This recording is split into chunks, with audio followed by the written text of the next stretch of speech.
Good afternoon in Islamabad, good morning in Europe, good evening in Asia.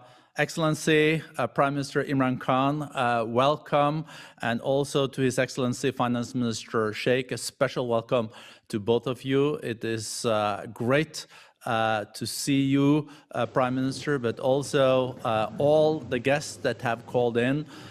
Global CEOs, CEOs from the region, everyone having a keen interest in the path forward for Pakistan. I would also like to use this special occasion for the World Economic Forum to acknowledge our two long-standing partners in Pakistan, the Dawood Hercules and also the Pathfinder Group that many of you know as very important companies in Pakistan.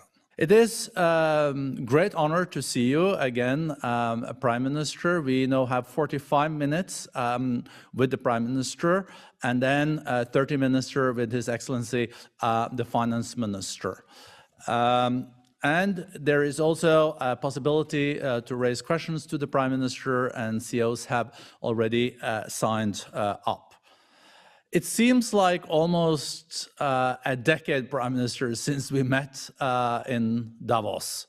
It's less than a year, but so much has happened. And Davos speech from your side was also historic. It was the first time in the 51 years history of the World Economic Forum we had a special address from the Prime Minister of Pakistan. And we know from your very special address in Davos that a lot were going in the right direction for Pakistan. Growth was back, FDIs were growing. I think there was a growth the year before the pandemic of 70%. So after the pandemic, we have seen that you have also taken necessary steps to make sure that you deal with the health crisis everywhere, that you're building a bridge also towards sustainable recovery, and then also securing investments. First, Prime Minister, I think we all would like just shortly to hear from you the latest. How are you now dealing with the health crisis? It seems like Pakistan so far has weathered it better than some other countries, but it is also still, I guess, a great challenge, and we're not out of the woods yet. So welcome again, Prime Minister. So good to see you, and please update us on the current situation in your country. Thank you very much, Boge. It's a pleasure to be talking again on the World Economic Forum, and as I've always felt, this is a great forum from where we can project our views about our economy and talk to the investors. So let me just say, first of all, that Pakistan had stabilized its economy and was heading in the right direction when COVID hit us. And just like every country got badly hit by COVID because this was something unprecedented. And it was unprecedented because of the lockdown. There's no precedence of an economy being locked down, completely shut, and the consequences of that shutdown. That's really what the world is coping with. So for us, it was not just a question of curtailing the virus, but it was also stopping our people dying from hunger. And we very quickly realized that when you lock down an economy, you have to take care of those people who are daily wagers, whose family depend on their earnings on a daily basis or a weekly basis. And if you lock the economy down, not only these people get affected, but secondly, those people, who are in the informal sector, like the labor in Pakistan's labor, 80% is in the informal sector, so we have no record of them. So unlike the US, where you could send money to their bank accounts, we couldn't do that.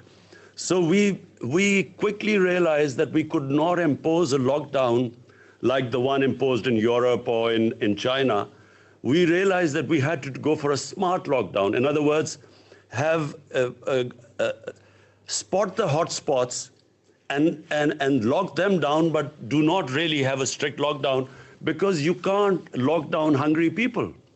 So that worked. We opened up our economy quicker than others. We never locked down the agriculture sector, which was basically rural. We opened up the construction sector, which was in the cities.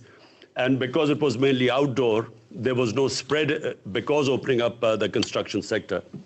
And then we had a cash program where we gave about 15 million families were given cash handouts. And it was one of the best programs. And that really saved us from the worst effects of the lockdown. And actually, because the people were with us, the public complied with our measures, we came out of it better than any other country. So we saved our economy from its worst effects. Also, we saved people dying from the virus. Now, of course, we are hitting a second peak.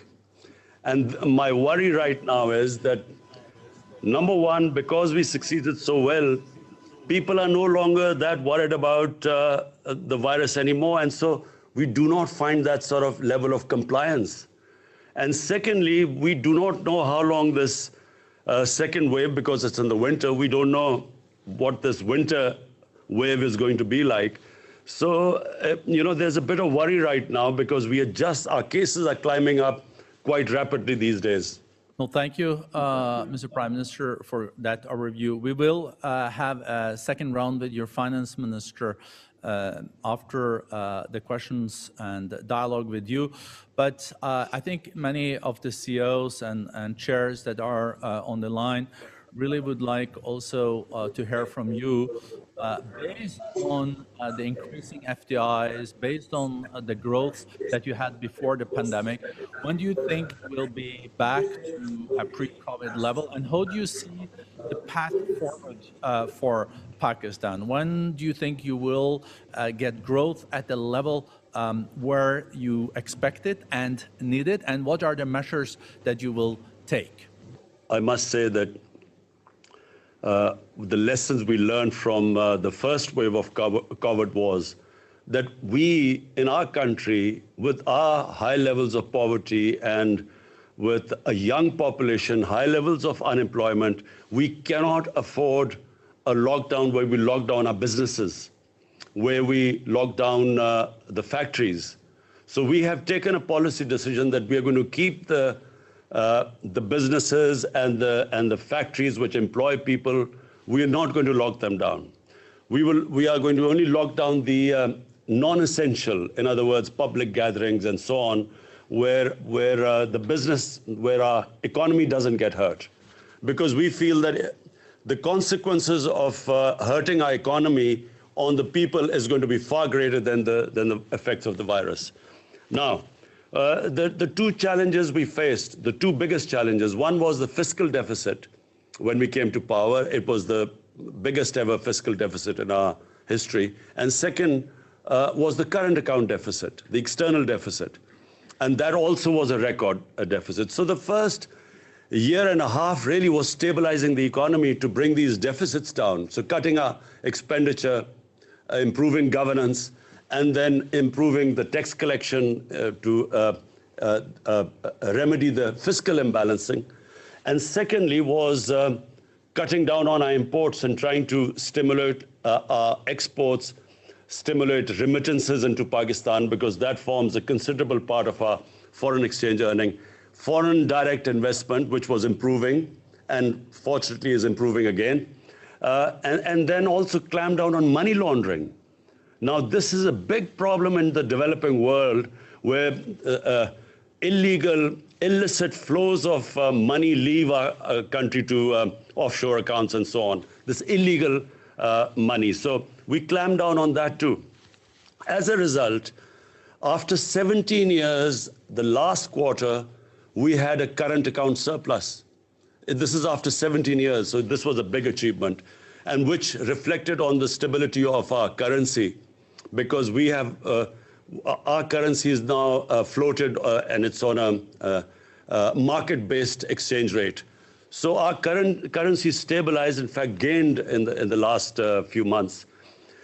And our exports started increasing because previously our exchange rate was artificially kept high. As a result, the exports went down, and we had the biggest trade gap of $40 billion between import and exports.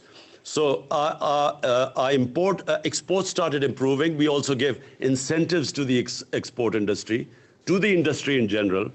And so we are seeing, compared to all the other countries who've been hit by COVID, Pakistan is that fortunate country where our stock exchange shows that the business community has confidence in us. Our exchange rate reflects that. We have now cement sales are highest in our history, which means that the incentives given to the construction sector have worked. So the construction sector is on the move, which means more employment. Our textile industry at the moment is running full. The hub of the city, which is the hub of the textile industry, Faisalabad, they're short of labor right now. So the measures we took first stabilized and now are heading in the right direction.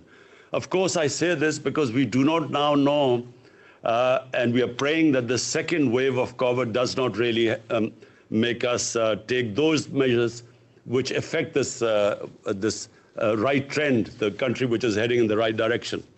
Thank you so much, and also congratulations on these achievements under very, very difficult circumstances.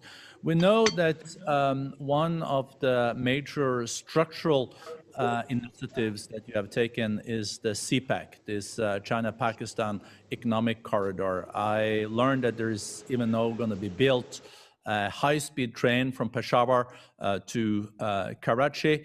We also know that there will be a second phase in this initiative. So, Prime Minister, maybe share with us how important is the CPEC, and are you at all concerned that this can be too much, so you're not diversifying, or is this really, really the way to go? First, let me just clarify that CPEC is not exclusive to just China. CPEC is, first of all, it started with connectivity. It was a transport, a road network which connected various areas in Pakistan. Secondly, it was about power generation. We were short of power, so we needed power generation, to fuel the growing population and the growth rate. So now the second phase of CPEC is more than connectivity. It is special economic zones which we are opening up with special incentives there. It is about agriculture, where we really need help from China because their productivity in agriculture is much higher than in Pakistan. And it's about also these technology institutes which we want help from China because of digitalization of Pakistan, improving our e-commerce. So we need skilled labor for that. So that's also part of CPEC. But mainly it is about connectivity. It connects Pakistan to China, which is one of the biggest markets.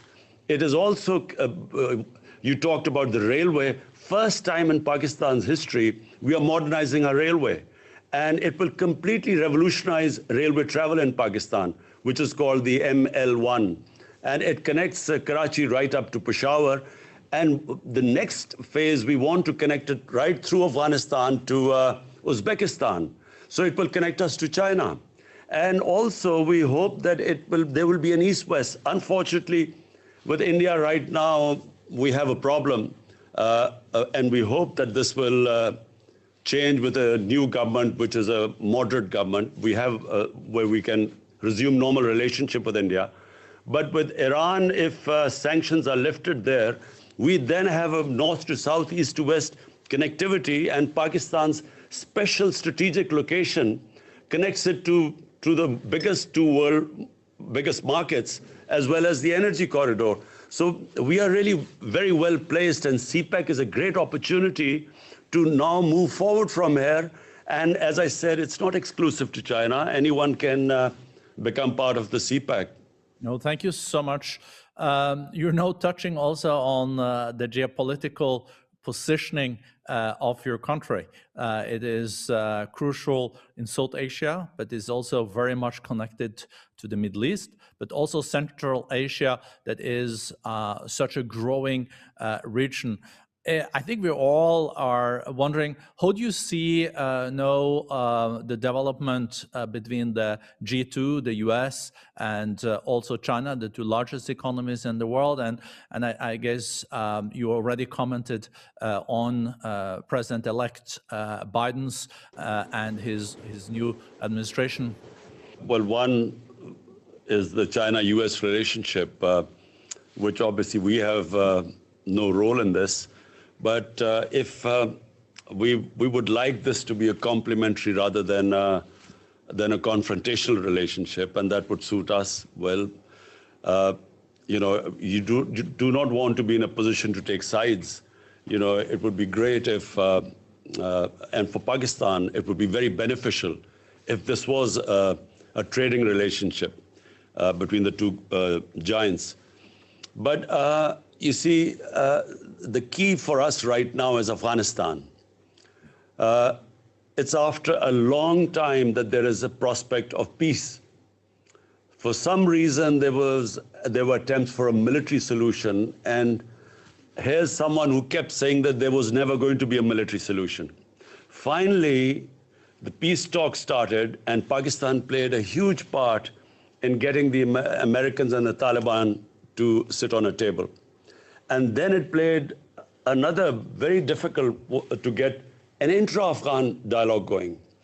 Now, unfortunately, the level of violence is growing in Afghanistan, and this is of concern to us because we believe that peace in Afghanistan has huge dividends, first of all to the people of Afghanistan, but then to people of Pakistan. It connects us right up to Central Asia, and as you quite rightly said, Central Asia is this huge untapped potential, which will be of great benefit to us and to Central Asia if they can connect right down. They're landlocked, and they can, through Gwadar, they can be connected to the world.